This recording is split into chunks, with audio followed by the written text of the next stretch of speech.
ExcelFunctions. Part 4.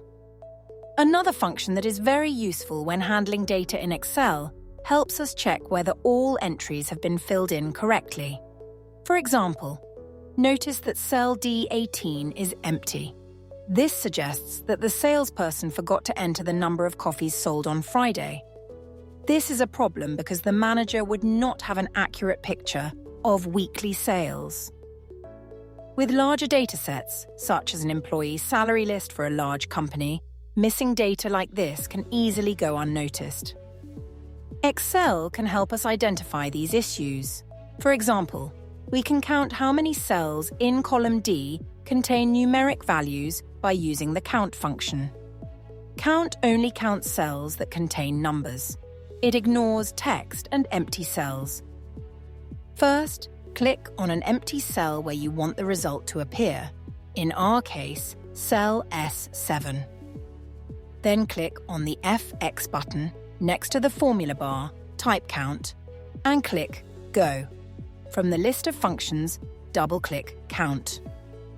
With the cursor in the first field, select the range D2 to D21. This is the range we want to check for missing values. Excel will insert the range automatically. Click OK. The result shows how many cells contain numeric values. We were expecting 20 values, 4 entries for each of the 5 days, but count returns 19. This tells us that one number is missing. Now let's look at another useful function called count blank. Instead of counting how many numbers were entered, count blank counts how many cells are empty within a selected range. The method is similar.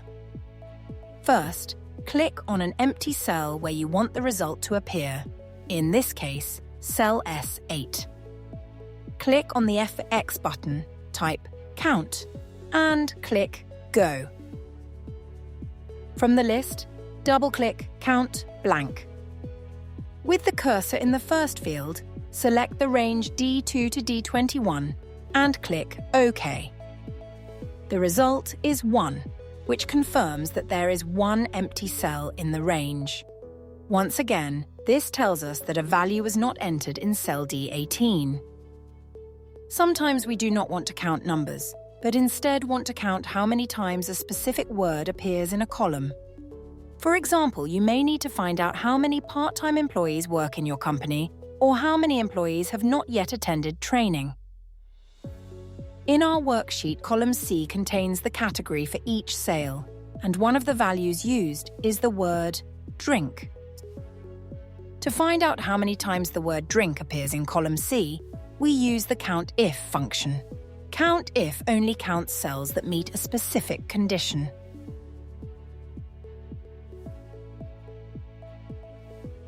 First, click on an empty cell where you want the result to appear, in our case, cell S9.